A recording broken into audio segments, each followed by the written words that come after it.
Hello everybody, welcome back to Momo vs. MTG. Today I have a video discussion on the Commander format in general about keeping it casual.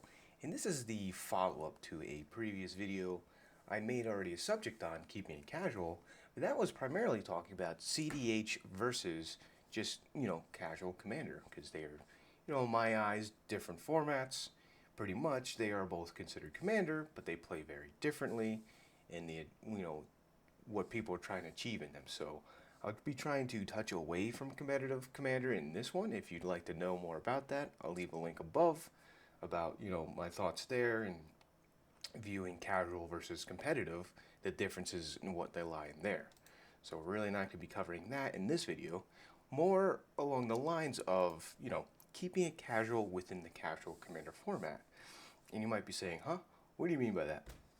But basically, there are certain, taboos, there's certain, going over the top in a deck in a certain direction that really, makes for an unfun play experience for, most of the other players, no matter what. And, a slight disclaimer here. Everyone, of course, has their view on what makes a deck casual, what cards make a deck casual, what strategies are casual, that sort of thing. And for instance, a joke here is, any deck strategy that can beat my own is not casual, right? Like that overarching theme, resonates with some people, whether subconsciously or not. I think it's a bit funny. But yeah, I'll be trying to cover the main strategies that really, turn and irk someone the wrong way, can leave, bad taste in someone's mouth in the Commander format if this is what they're dealing with. So, this is, couple of the main strategies. So without further ado, let's just jump into some of them. We have, everyone knows about MLD, some mass land destruction. Generally speaking, not really seen as a nice thing to do in the Commander format. If you're looking to sit down with some buddies, play some games, someone pulls up with, their Avacyn Angel of Hope deck, right? But, they do, go down the line of, hey, I'm going to be destroying all the lands, of course, because, it works really well in the deck. You'd say, why not? Because all your stuff is indestructible. You can get rid of your opponent's mana base. It seems really good. But of course, generally consensus, this is not a very casual thing to do in the Commander format. And not a lot of people are going to have a lot of fun sitting down at this pod, right? It's like, of course, you can have a deck with MLD, but you got to find the right pod for it. Not saying, it's a bad thing to have, but just, sitting down with the right people to play is a little bit different. And that kind of ties into, any form of, mass land, removal. Sunder, I'd put in here. Upheaval's banned, of course. It's kind of like a vintage card now, but, you get the point where removing, especially the mana base, where everyone's usually playing one land a turn, or maybe ramping a little bit, is one thing. But I do like to have some counterpoints to these, right? Where, I think targeted land destruction is very important.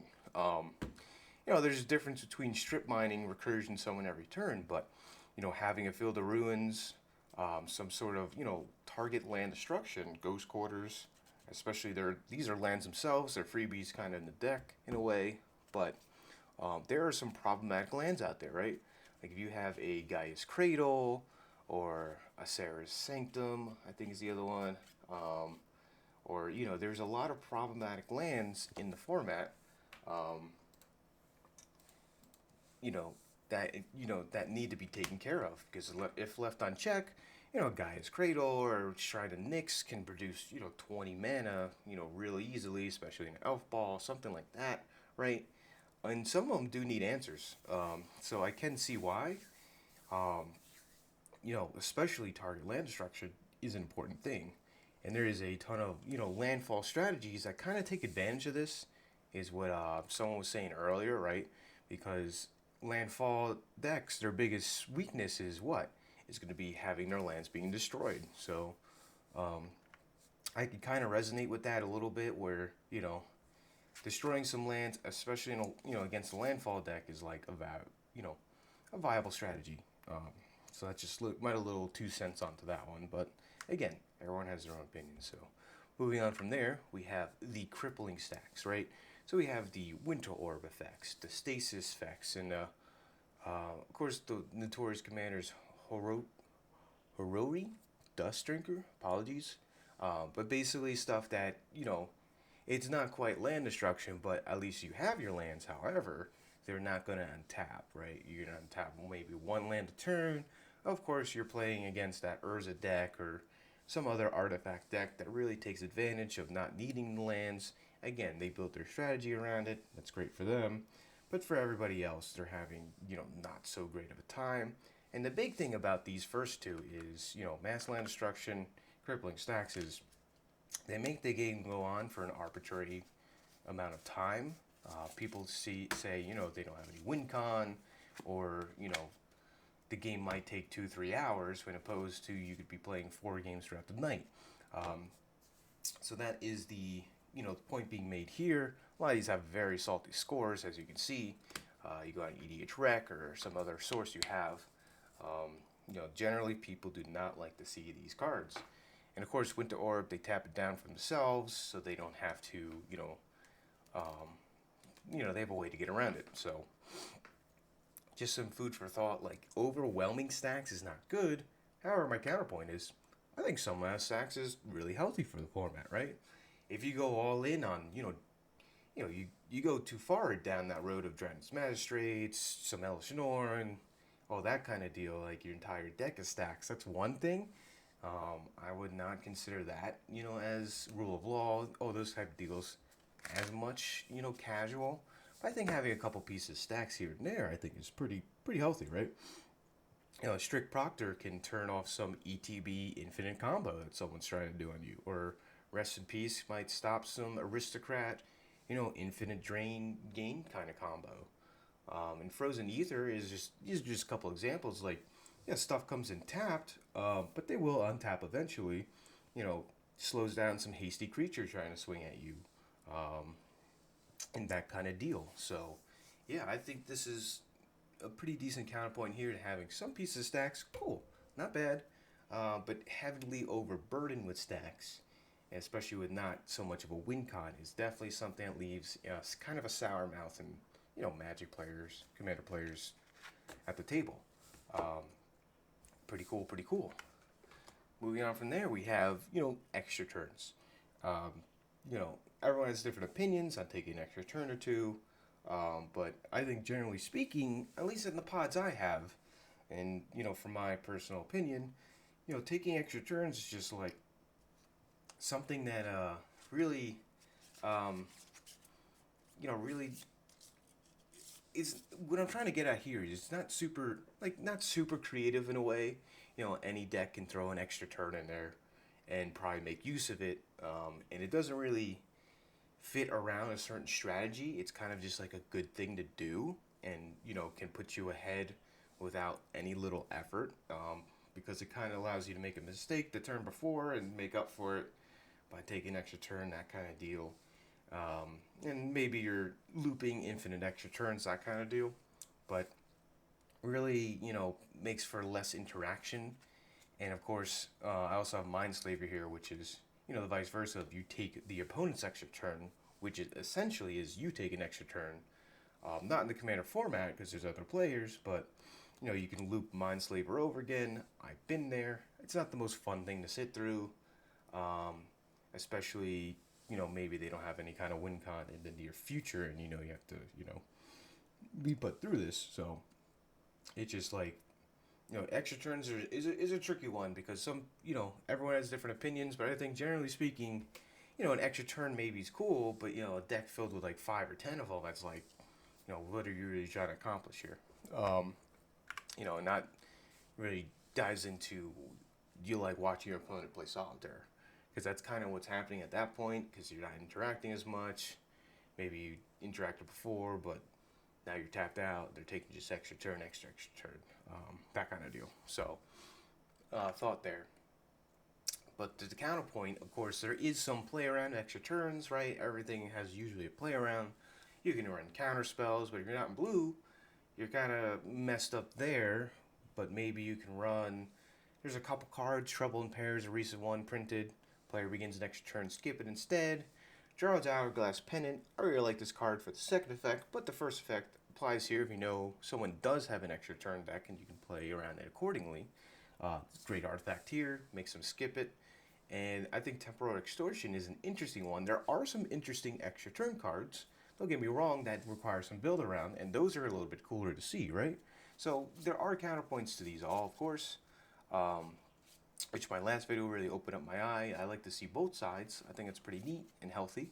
But Temporal Extortion I think is a pretty funny one.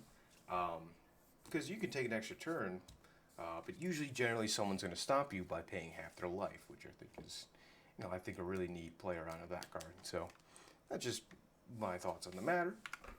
Moving on from there, we have Mass Discard. It's kind of, all these kind of, bubble up in the same philosophy of, this stops me from doing anything, right? If you have no cards in hand, you can't do much. If you have no lands, you can't do much. If an opponent's taking, infinite turns, you can't do much. And Mask Discard kind of fits that theme. And Turgid, of course, is the notorious, best probably discard deck in the format. Probably will almost forever be in a way, right? Used for 5 mana. Whenever an opponent sacrifices a non-token permanent or discards a permanent card, you may put that card from your graveyard onto the battlefield, right? So they generate value. They basically play your deck without little build around. Just throw in a card that says, hey, discard, or hey, sacrifice, and you kind of go crazy in that way. Just in a general sense, I don't think I would ever sit down against a Turgid deck in a casual pod.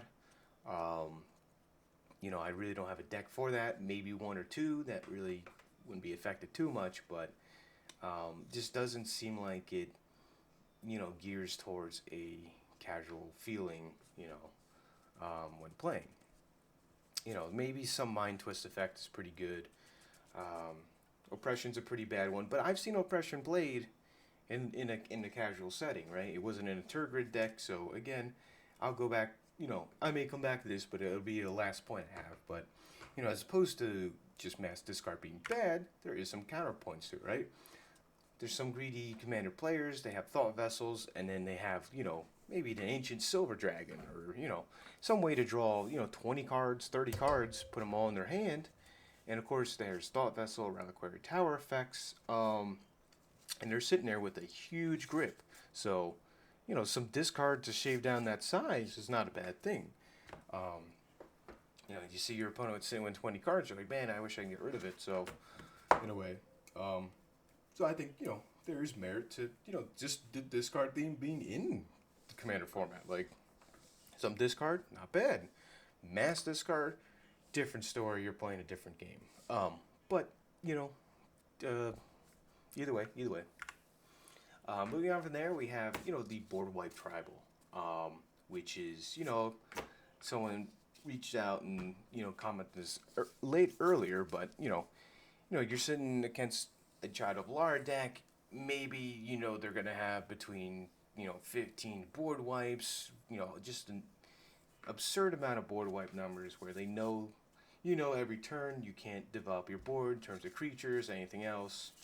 And it just, generally speaking, casual play, you want to be playing some creatures out, doing some things, building some synergies, that kind of deal. But if someone's stopping you every turn, it's not going to leave a nice feeling resonating with you. Maybe you should have pulled up with a Spellslinger deck or something, right? Is what you're going to be thinking. But Board Wipe Tribal, not so casual in my opinion. And again, these are a lot of thoughts that people agree with, and some people have counterpoints, which I do love to hear. And here's a counterpoint, right? Like 3 to 5 board wipes, or whatever number you have. 3 to 5 is usually mine. Everybody has different numbers. I think 3 to 5 board wipes, not bad. Usually you can probably guarantee a board wipe if you need one. And again, board wipes are pretty healthy, I think. They kind of, set back a player who's either going off too fast or kind of control the board state in a way that, kind of needs to be done and makes for interesting games, which that's really what I like to see is like interesting game of Commander. That's why I play. I think, my deck can do an interesting, and I like to see what other people's decks can do. So board wipes kind of good. And then pretty much for there, I'm gonna leave with some food for thought, right? Where you can have a rule zero conversation with your pod. Covers a lot of things. People say, you know, I don't like the rule zero where it says, yeah, I think my deck's power level is like a 7. Because everyone's deck's power level is a 7, of course, right? We all know that. I try to break it down, at least when I explain my decks, to a certain pod, like, hey, this is the kind of thing it's going to do. How fast am I going to get there generally? Am I running excess number of tutors? If I am, what am I tutoring for? And this all matters. So, but just general things to think about, I think is pretty healthy is, does your deck have fast meta? How many tutors does it have in it? What is the budget on it? Are there any free spells or how many free spells? Any infinite combos? And then, of course, if you're playing any of the previous decks, that's definitely something to be brought up. On their own, just fast mana doesn't make for an exceedingly strong deck, but if you have fast mana with a bunch of tutors, that's tutoring for a bunch of infinites, a couple infinites, and you have all these free spells compared to someone who doesn't, the power level is going to be skewed probably in your favor. Not necessarily going to win, but it's just going to feel like, man, they're playing all these really expensive cards in a way, right? Budget, of course, doesn't always make a difference, which there is a previous deck video I will be posting, which I think is pretty funny. But I call it the Post Malone of Commander decks that I, put together on a whim. But, pretty much in conjunction with all these, and then someone really does harp on this in the comments. So a couple cool comments I got is, Esper Sentinel, Mana Drain, Gilded Drake don't strike me as cards that break casual. This talks about CDH, but can be applied here. Is on their own, if you see someone pull with an Esper Sentinel, I have a deck with Esper Sentinel. I have friends who have decks with Esper Sentinels. I wouldn't consider them either CDH or not casual. But it's in conjunction, which I think Jesse Games here says pretty well. It's less about the individual cards, but more about the combination of cards. I think really resonates. He goes into the board wide tribal where this is what he versed, and again, it doesn't seem like a fun experience for any player in a casual setting. But it's more about the combination of cards. Once you start running all the free counter spells, the free spells in general, that kind of deal, and you run the fast mana, so you're always there. You always have something, and then maybe you win, really early on. You tutor up something, that kind of deal. Or when turn 4, turn 5 is like, they're playing a different speed of game. And again, that might not be exactly CDH, but it might not be casual. But again, having some free spells, people might say, yeah, that is pretty casual. Which is totally cool. Or having, the good Ristic Studies in conjunction with Smothering Tithe, having them all in a deck, yeah, I see that as pretty casual. And everyone's pot is different, and that's just a different, power level of play. Between, janky casual and casual where, everyone wants to have an engine that's really strong and coming out of the gates, kind of running. But yeah, and I think the take-home message I want to leave here is everything's pretty casual, moderation. Again, with the board wipes, that kind of deal.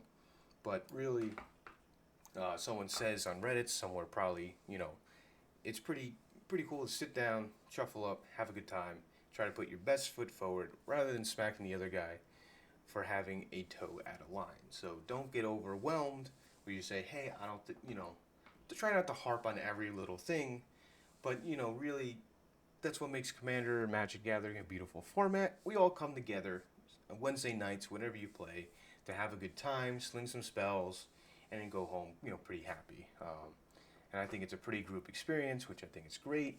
Great time with your friends. I'd recommend, Commander format. This is kind of the niche thing I just want to bring to light of, like, some stuff that, I'd stay away from.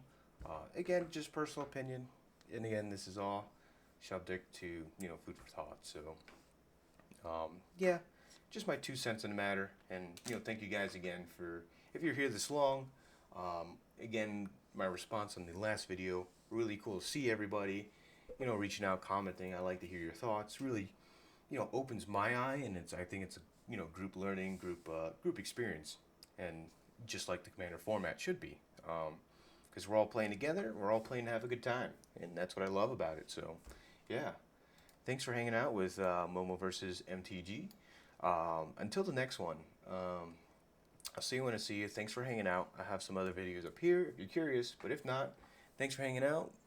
Drop a like, subscribe if you did enjoy. And until the next one, I'll see you. Take care.